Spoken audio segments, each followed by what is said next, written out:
Commerce একাডেমির আজকের ভিডিওতে সকলকে স্বাগত জানাচ্ছি। আমাদের আজকের এই ভিডিওতে এসএসসি হিসাব বিজ্ঞান প্রথম পত্রের কার্যপত্র অধ্যায় হতে চট্টগ্রাম বোর্ড 2019 সালে আসা একটি অঙ্ক সমাধান করা হয়েছে। প্রথমে প্রশ্নটি পড়ে নিচ্ছি। আলিফ এন্টারপ্রাইজ 1 জানুয়ারি 2018 তারিখে ব্যবসায় আরম্ভ করে 31 ডিসেম্বর 2018 তারিখে কতিপয় খতিয়ান হিসাবের উদ্বৃত্ত নিম্নরূপ। হিসাবের নাম ডেবিট টাকা, ক্রেডিট টাকা, সেবাই, সাপ্লাইস, অগ্রিম বীমা, আসবাবপত্র, যন্ত্রপাতি, পুঞ্জীভূত অবচয় যন্ত্রপাতি, অনুপার্জিত সেবায় এবং মূলধন রয়েছে। ডেবিট পাশে যোগফল 34,000 টাকা, ক্রেডিট পাশে যোগফল 34,000 টাকা। এরপরে সমন্বয় রয়েছে চারটি। 1 নম্বর সমন্বয়টি হচ্ছে 31 ডিসেম্বর তারিখে 200 টাকার সাপ্লাইস হাতে আছে। 2 নম্বর সমন্বয়টি হচ্ছে যন্ত্রপাতির উপর মাসে 150 টাকা হারে অবচয় ধার্য করা হয়। 3 নম্বর সমন্বয়টি হচ্ছে অগ্রিম বীমার 3/1 মেয়াদ উত্তীর্ণ হয়েছে। আর 4 নম্বর সমন্বয়টি হচ্ছে অনুপার্জিত সেবায়ের 5,000 টাকা অর্জিত হয়েছে।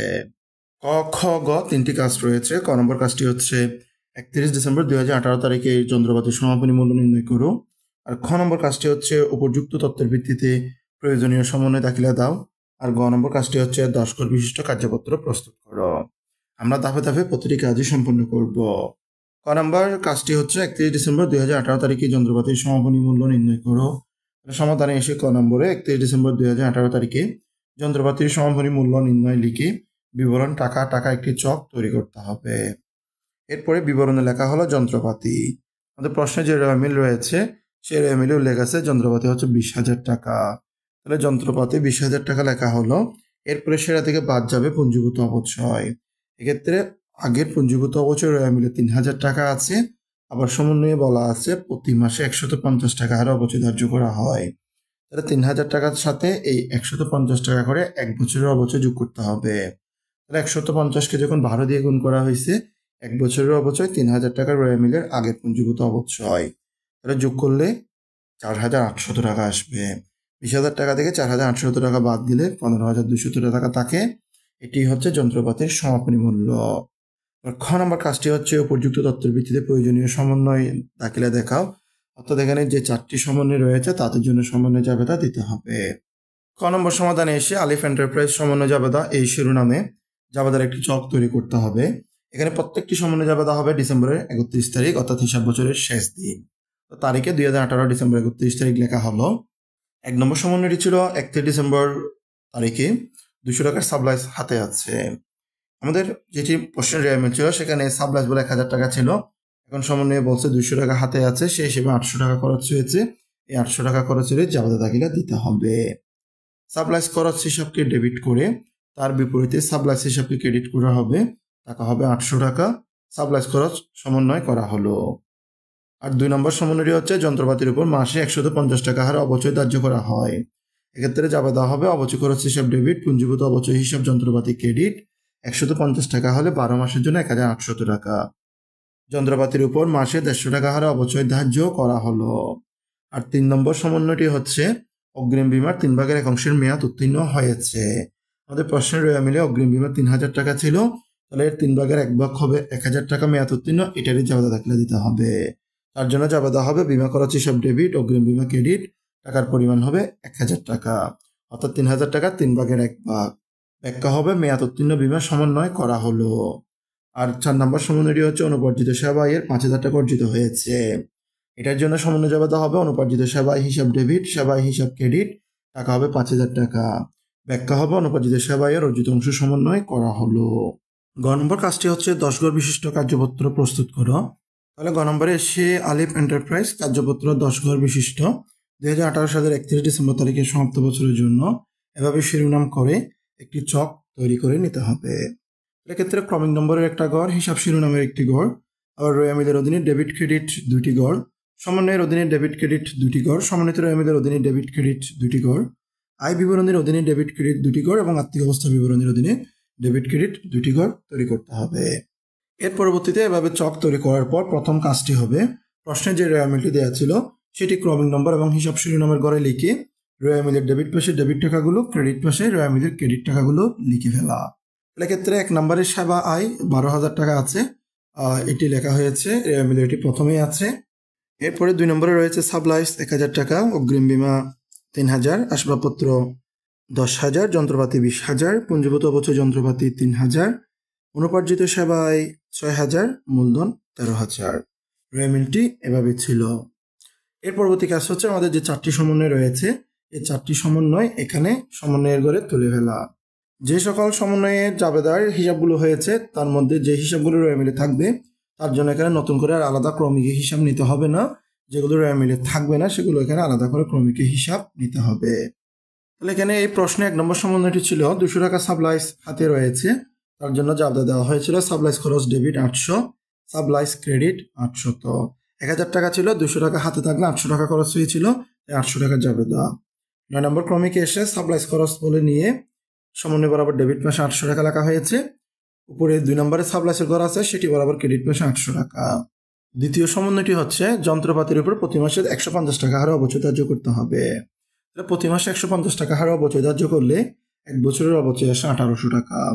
তার জন্য অবচয় খরচ হিসাব ডেবিট, তাই 10 নম্বরে এসে অবচয় খরচ বলে ডেবিট পাশে 1800।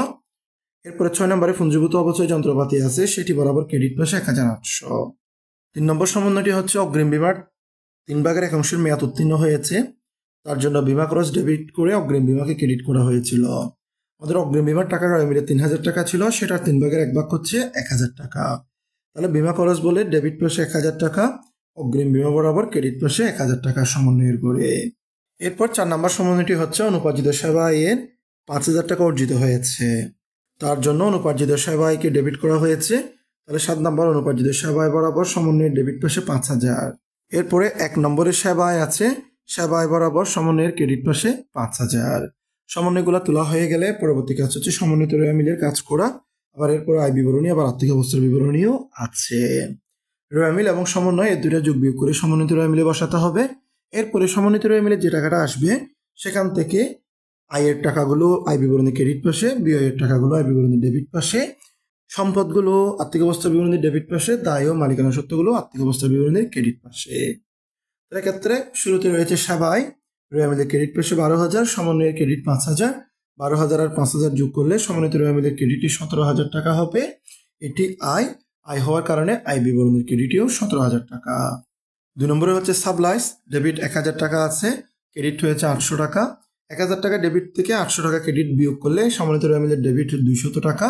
আর্থিক অবস্থা বিবরণীর ডেবিটে 200 টাকা বসবে কারণ এটি সম্পদ। এরপরে হচ্ছে অগ্রিম বীমা সম্পদ, রেমিলের ডেবিটে 3000 টাকা আছে, সমন্বয় 1000 টাকা ক্রেডিট হয়েছে। 3000 টাকা থেকে 1000 টাকা বাদ গেলে সমন্বিত রেমিলে 2000 টাকা, এটি সম্পদ হওয়ায় আর্থিক অবস্থা বিবরণীর ডেবিটে 2000 টাকা বসবে। এরপরে হচ্ছে আসবাবপত্র, রেমিলের ডেবিটে 10,000 টাকা আছে, সমন্বয় নাই, সমন্বিত রেমিলের ডেবিটে 10,000, এটি সম্পদ, আর্থিক অবস্থা বিবরণীর ডেবিটে 10,000। এরপরে হচ্ছে যন্ত্রপাতি 20,000 টাকা, সমন্বয় নাই, সমন্বিত রেমিলের ডেবিটে 20,000, এটি সম্পদ, আর্থিক অবস্থা বিবরণীর ডেবিটে 20,000। এরপরে হচ্ছে পুঞ্জীভূত অবচয় যন্ত্রপাতি, রেমিলের ক্রেডিটে 3,000 টাকা আছে, সমন্বয় 1,800 টাকা। 3,000 টাকার সাথে 1,800 টাকা যোগ করলে 4,800 টাকা হয়, এটি আর্থিক অবস্থার বিবরণীর ক্রেডিটে বসবে। এরপরে হচ্ছে অনুপার্জিত সেবায় রেমিলের ক্রেডিট 6,000 টাকা আছে, সমন্বয় ডেবিট হয়েছে 5,000 টাকা। 6,000 টাকা ক্রেডিট থেকে 5,000 টাকা ডেবিট সমন্বয় বাদ দিলে আরো 1,000 টাকা ক্রেডিট থাকে। অনুপার্জিত সেবায় এটির দায় আর্থিক অবস্থার বিবরণীর ক্রেডিট পাশে বসবে।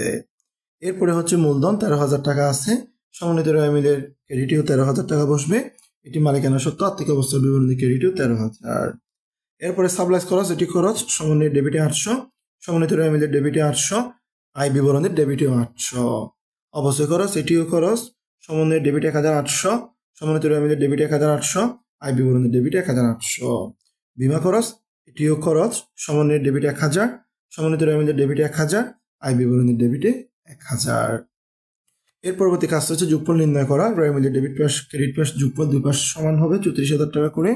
সমন্বয়ের যোগফল প্রতি পাশে যোগ করলে 8,600 টাকা করে। সমন্বিত রেমিলের যোগ করলে দুই দিকে সমান হবে 35,800 টাকা করে। এরপর আয় বিবরণী যখন যোগ করা হয় আমাদের ক্রমিক নম্বরের 1 নম্বর ক্রমিকে সেবায় 17,000 টাকা আছে, তাহলে ক্রেডিট পাশ যোগ করলে 17,000 টাকা হবে। আবার সেখান থেকে 800 টাকা, 1,800 টাকা আর 1,000 টাকা বাদ দিলে আরো 13,400 টাকা থাকে, এটি হচ্ছে নিট লাভের টাকা। এখানে ডেবিট পাশে টাকা কম থাকলে নিট লাভ, ক্রেডিট পাশে টাকা কম থাকলে নিট ক্ষতি। আবার যেটি নিট লাভের টাকা সেটি আবার আর্থিক অবস্থা বিবরণী ক্রেডিট পাশে চলে যাবে। আর্থিক অবস্থা বিবরণী ডেবিট পাশে 200 টাকা, 2,000 টাকা, 10,000 টাকা এবং 20,000 টাকা যোগ করলে 32,200 টাকা হয়। আর্থিক অবস্থা বিবরণী ক্রেডিট পাশ যোগ করে দিলেও 32,200 টাকা হয়। আর্থিক অবস্থার বিবরণীর ডেবিট পাশ এবং ক্রেডিট পাশ দুই পাশের যোগফল সমান হবে। এরপরে যে যোগফলগুলো পাবো সবগুলো যোগফল 2 টান দিয়ে বন্ধ করতে হবে। এই ছিল আমাদের এই অঙ্কের ক, খ, গ 3টি কাজ। আমাদের ভিডিওটি দেখার জন্য সকলকে অসংখ্য ধন্যবাদ। আমাদের পরবর্তী ভিডিওতে আরো গুরুত্বপূর্ণ অঙ্কসমূহ সমাধান করা হবে।